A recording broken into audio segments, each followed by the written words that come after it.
RMC Roten sans flamme. Alors comme ça, je suis l'ennemi public numéro 1. Allez-y, foutez-moi au fond du trou, oui. Oh là. Et je m'évaderai. Faites entrer l'accusé.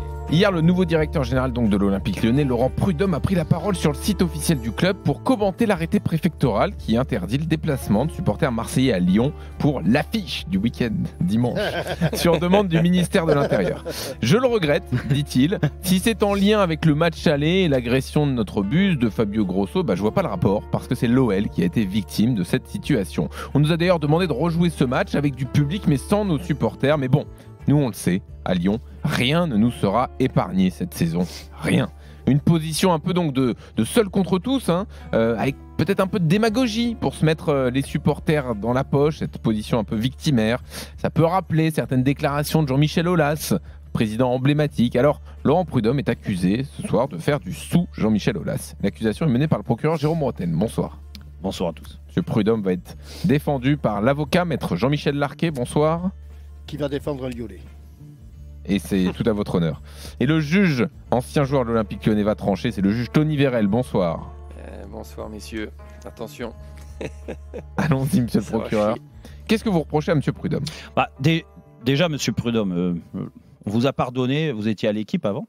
Oui. On vous a pardonné d'avoir embauché Gilles Favard et Sébastien Tarago. Donc, mais là, on peut pas. Mais là, on peut pas. Là, franchement, là, c'est pas. Là, c'est pas. Non, mais là...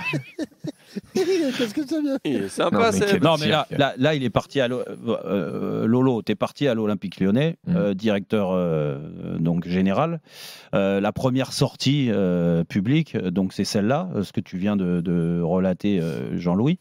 Et je suis désolé, mais en fait, tu fais faux bon, quoi. Tu fais faux bon parce que. Fausse route. Ouais, tu fais fausse route ouais. parce que en fait le débat il est clair, c'est que ton rôle aujourd'hui, on a l'impression que c'est directeur général maquillé en président, parce que le président c'est John Textor, on l'a entendu et moins on va l'entendre, mieux vaut pour le football français. Mais maintenant, vous concernant, vous découvrez le football, un club de très haut niveau qui est aujourd'hui en grande difficulté. Remettre de l'huile sur le feu pour nous reparler de cet épisode du match aller entre l'Olympique de Marseille et l'Olympique Lyonnais.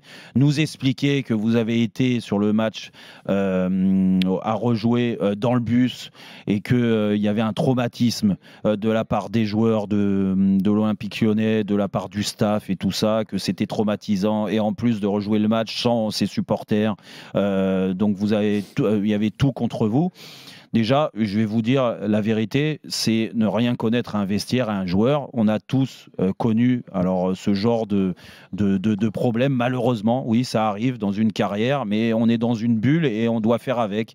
Alors des fois, oui, il y a de l'appréhension, de la peur, mais qui doit se transformer en rage quand on est sur le terrain. Et ça, c'est toutes les valeurs d'un footballeur de haut niveau. Et je pense que la plupart, et si ce n'est tous les joueurs lyonnais sur ce match retour, du moins ce match à rejouer, étaient dans le même état d'esprit que je viens de citer et d'expliquer. Maintenant, moi, vous parlez de victimes, vous parlez de supporters qui sont magnifiques à Lyon. On a vu les images. On a vu les images à l'Olympique contre l'Olympique de Marseille, les images qui ont été dures à voir de la part du parquage de l'Olympique Lyonnais au stade Vélodrome. On a vu certains matchs aussi au Parc OL ne pas bien se comporter, certains supporters qui n'ont pas toujours été punis malheureusement, comme vous le dites si bien. S'il y a des supporters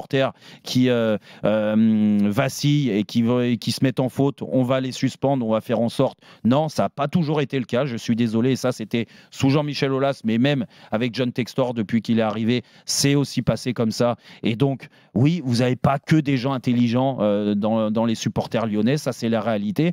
Et vous les mettre de votre côté en disant c'est magnifique, ça va être une fête du football, et je suis même malheureux aujourd'hui que les supporters marseillais ne viennent pas.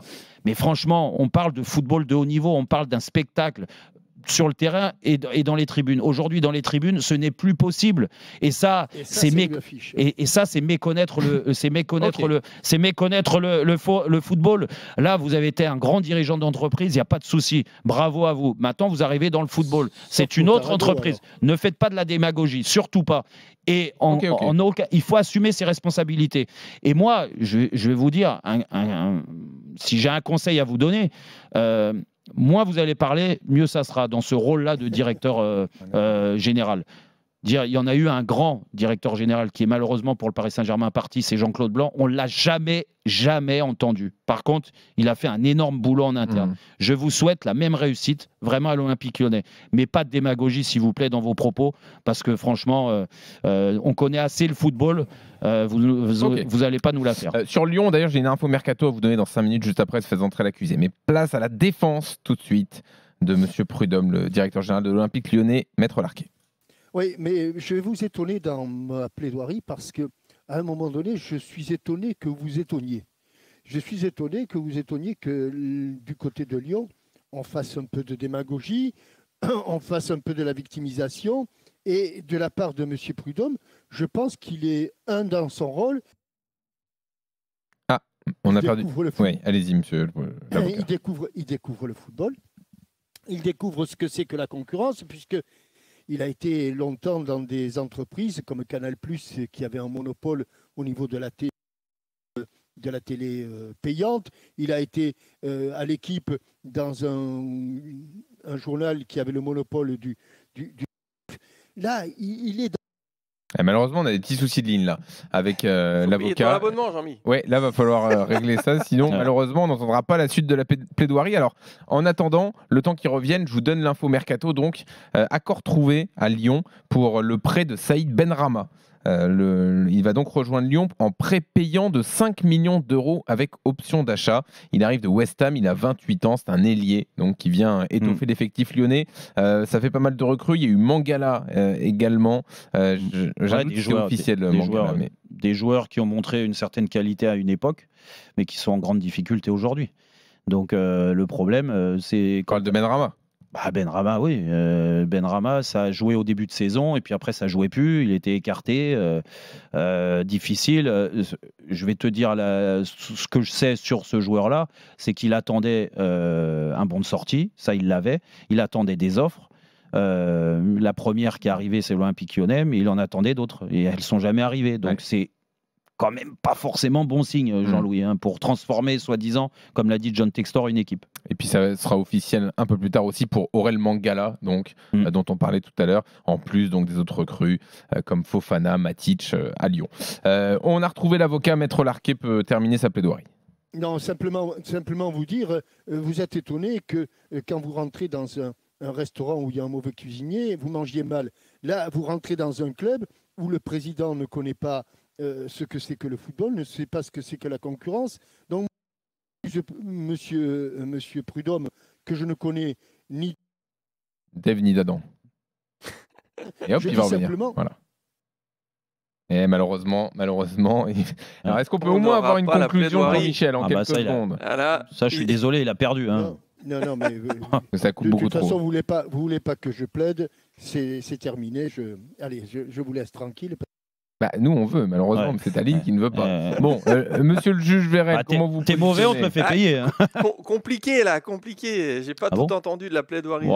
Comment tu te positionnes? Est-ce que selon toi, c'est un peu de la démagogie? Est-ce que tu es d'accord avec Jérôme? Moi, j'aime pas trop la démagogie. Je dois reconnaître que après, je pense qu'il prend son poste, il veut défendre son club. En disant ça, je peux comprendre que moi je n'aime pas non plus quand on empêche à certains supporters de venir, parce que c'est vrai que c'est un spectacle dans le stade, que ce soit les supporters du club ou les supporters adverses. Je pense que maintenant on a assez de moyens pour les encadrer. La preuve que non, Tony. Oui, non, mais moi je pensais comme dommage. Toi. Je pensais comme toi, mais on est obligé de constater aujourd'hui qu'on n'y arrive pas. Ouais, mais c'est dommage. C'est pour quel match aussi? C'est Lens, je crois, une fois qui a eu ce problème avec Montpellier. Oui, mais non, un match de Coupe d'Europe. Leur dernier match, quand ils se sont qualifiés pour Même Franck Hez avait dit qu'il ne comprenait pas que si près des Jeux Séville, Olympiques. Séville, pour jouer contre Voilà. Séville. La réception. Donc, et de je Séville. trouve dommage. Après, voilà, je n'aime pas, comme tu dis, Jérôme, la démagogie, mais quand on critique pour critiquer. Mais par contre, voilà, je peux comprendre qu'on soit déçu, qu'on essaie de défendre son club. Je pense que c'est ce qu'il veut faire. Il le fait peut-être pas de la meilleure des façons, mais voilà. Ouais, mais est-ce qu'il ne le fait pas, Tony? C'est ce que je disais, c'est ce que je lui reproche, juste pour bien se faire voir de ses supporters. Aujourd'hui, on dit souvent, vaut mieux avoir le soutien de tes supporters que de te les mettre à dos tout de suite pour trancher dans le vif. On verra dans le temps. On verra s'il continue à faire ça tout le temps. Oui, alors là, on pourra parler mais pour l'instant, je pense qu'il défend son club. Il vient d'arriver. Il veut faire ce qu'il faut pour son club.